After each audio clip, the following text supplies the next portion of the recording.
এখন আমি আপনাদেরকে একটা ইন্টারেস্টিং জিনিস দেখাবো। ইন্টারেস্টিং জিনিস বলতে কি এরকম, আমরা একটা কাজ করি। আমরা এই ধরনের কিছু ভ্যারিয়েবলস নেই। ঠিক আছে? কিরকম? ইন্ট আইটেমস, আপনি যদি খেয়াল করেন আপনি দেখতে পাবেন এই আইটেমস ভ্যারিয়েবলের সবগুলো লেটার লোয়ার কেস লেটার, তাই না? আচ্ছা, আবার পরের লাইনে আমি কি করলাম, এই একই ইন্ট লিখলাম কিন্তু আমি আইটেমসের আইটাকে ক্যাপিটাল করে দিলাম। আবার পরের লাইনে আমি আরেকটা ভ্যারিয়েবল নিলাম যেখানে আইটেমসের সবগুলো লেটার বা সবগুলো ক্যারেক্টারই কিন্তু ক্যাপিটাল হিসেবে আছে।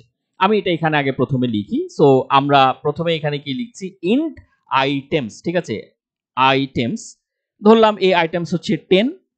এরপর আমি কি করলাম, আরেকটা ভ্যারিয়েবল এখানে লিখলাম যেখানে আইটা ক্যাপিটাল এবং বাকি জিনিসপত্র ঠিকঠাক আছে, এটা ধরলাম আমি 20 নিলাম।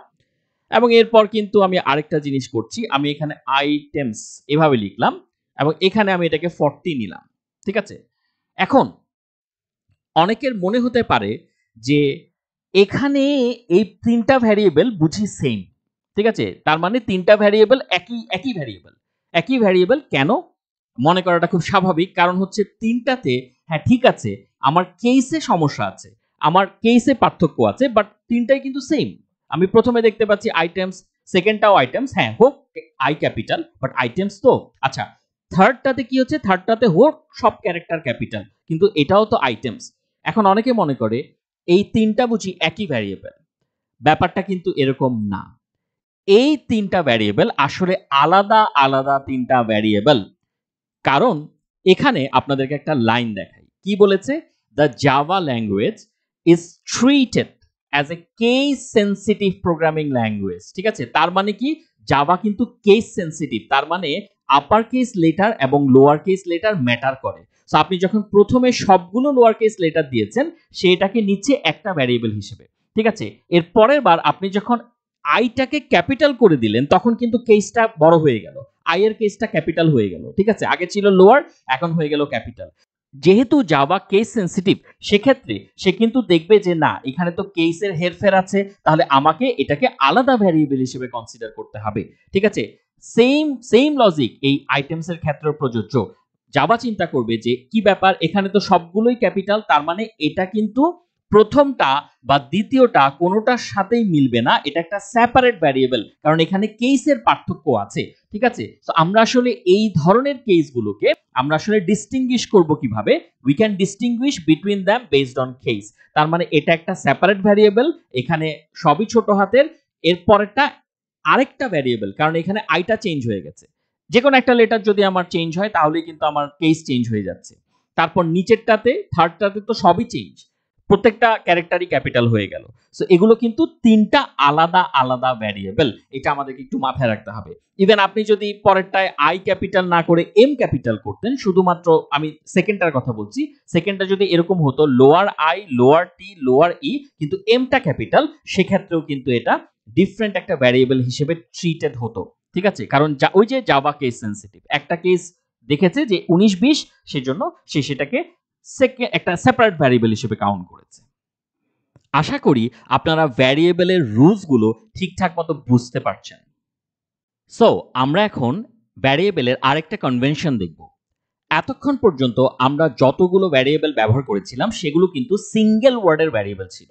এখন যদি এমন হয় যে আমি মাল্টিপল ওয়ার্ডস এর একটা ভ্যারিয়েবল ব্যবহার করতে চাচ্ছি, মাল্টিপল ওয়ার্ডস বলতে আমি আসলে কি বোঝাচ্ছি, দেখুন এক্ষেত্রে আমরা কিন্তু একটা ভ্যারিয়েবল ব্যবহার করেছি যার নাম হচ্ছে আইটেম নাম্বার।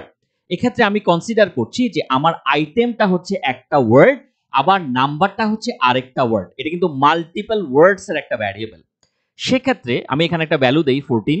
সেক্ষেত্রে আমি এখানে যেভাবে লিখলাম এটাকে বলা হয় ক্যামেল কেস। কি কেস? Camel case. এটা কিরকম, আমি যখন মাল্টিপল ওয়ার্ডস ব্যবহার করব আমার প্রথম ওয়ার্ডের সবগুলো ক্যারেক্টার কি হবে, লোয়ার কেস লেটারে হবে। আর ইনার মোস্ট যে ওয়ার্ডটা, ইনার মোস্ট বলতে আমি কি বোঝাচ্ছি, এই যে আইটেম তার নেক্সট ওয়ার্ড কোনটা, তার নেক্সট ওয়ার্ড নাম্বার, তাহলে এই নাম্বারের শুরুটা হবে ক্যাপিটাল লেটার দিয়ে, অনলি শুরুর লেটার যেটা সেটা হবে ক্যাপিটাল লেটার দিয়ে। ঠিক একইভাবে আমি যদি এখানে নাম্বার 1 লিখতে চাইতাম, ফর এক্সাম্পল আমি যদি লিখি নাম্বার 1, এটা কিন্তু দুইটা ওয়ার্ড, সো নাম্বারটা লিখবো কি সব ছোট হাতের, আর 1 এর ওটা শুধু ক্যাপিটাল হবে। ঠিক আছে, সো নাম্বার 1 ইকুয়ালস টু 14 এইভাবে করে আমি লিখতাম যদি ক্যামেল কেসে লিখতাম, তাই না? আশা করি আপনারা ধরতে পেরেছেন। আমি যদি এরপর আরেকটা ওয়ার্ডও ব্যবহার করি সেটাও কিন্তু সেম, সেই ওয়ার্ডের প্রথম লেটারটা হবে ক্যাপিটাল এবং এটাকে বলে ক্যামেল কেস। শুধু এটাই না, আমাদের কাছে আরেকটা কেস আছে। এই একইভাবে আইটেম নাম্বারই যদি আমার ভ্যারিয়েবলটা থাকতো, আমি কিন্তু মাল্টিপল ওয়ার্ডস এর ভ্যারিয়েবল কনসিডার করছি। সেক্ষেত্রে আমরা লিখতাম আইটেম আন্ডারস্কোর নাম্বার। ঠিক আছে, আগেরটার মতো না, কিন্তু আইটেম আন্ডারস্কোর নাম্বার, দুটো ওয়ার্ডকে আমি জোড়া লাগিয়েছি আন্ডারস্কোর দিয়ে, ইকুয়ালস টু 14 এভাবে লিখলাম। এবং এই যে আমি, বা 14 না হলে আমি এখানে অন্য কিছু একটা দিই, 28 দিই। ঠিক আছে, সো এই যে আমি আইটেম আন্ডারস্কোর নাম্বার লিখলাম, এইভাবে লেখাকে বলা হয় স্নেক কেসিং। স্নেক কেসিং, ঠিক আছে। তো এটাকে যদি আমি ওই নাম্বার 1 এটার জন্য লিখতাম, ঠিক আছে, এই ফরম্যাটে যদি নাম্বার 1 কে লিখতাম, তখন কি হতো, নাম্বার এই ভ্যারিয়েবলটা লিখলাম বা এই ওয়ার্ডটা লিখলাম আন্ডারস্কোর দেন ONE1, ঠিক এইভাবে। খেয়াল করুন, এখানে কিন্তু আমি ক্যামেল কেসিং এর মতো লিখছি না, এখানে আমি কি লিখছি, আন্ডারস্কোর সাইন দিয়ে লিখছি। ঠিক আছে, ক্যামেল কেসিং এর মতো না। আমি আরেকটু আপনাদেরকে দেখাই, এই যে দেখুন, এখানে আমি কি দিয়ে লিখছি, আন্ডারস্কোর সাইন দিয়ে লিখছি। সো আমার যদি আরেকটা ওয়ার্ড এখানে অ্যাড হতো, তাহলে সেক্ষেত্রেও আমি কি করতাম, আন্ডারস্কোর সাইন দিয়েই এটাকে রিপ্রেজেন্ট করতাম। এগেন, এই যে স্নেক কেস আর ক্যামেল কেস, এই দুটো জিনিস কিন্তু কখন ইউজ করছি, যখন মাল্টিপল ওয়ার্ডস আমাদের থাকবে। আশা করি ধরতে পেরেছেন।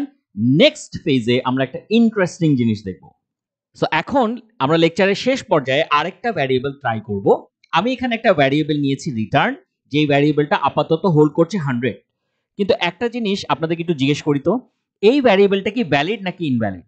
আমি কিন্তু এখানে একদম কনভেনশন ফলো করে সবকিছু লিখেছি, তাই না? রিটার্ন, সব কনভেনশন ফলো করেছি যেভাবে ভ্যারিয়েবল লেখার কথা। এখন আমি যদি এই ভ্যারিয়েবলটাকে প্রিন্ট করতে যাই, তো দেখুন আউটপুট কি আসে। আমি এটাকে রান করলাম, দেখতে পাচ্ছেন আউটপুটে কিন্তু আমাকে বলছে এরর। ওকে, কিন্তু আমি একটা জিনিস বুঝলাম না, আমি তো ভ্যারিয়েবলে সবকিছু ঠিকঠাক মতো লিখলাম, কনভেনশনও ফলো করলাম, তাহলে আমাকে রিটার্ন কেন ইউজ করতে দিচ্ছে না? এর কারণ হচ্ছে জাভাতে কিছু রিজার্ভড কিওয়ার্ড থাকে। তার মানে হচ্ছে এগুলো রিজার্ভ করা, আমরা কিন্তু এই কিওয়ার্ড গুলোকে কি করতে পারবো না, ভ্যারিয়েবল হিসেবে ব্যবহার করতে পারবো না। সো আমরা কিছু এক্সাম্পলস দেখি যে রিজার্ভ কিওয়ার্ড গুলো কেমন হতে পারে।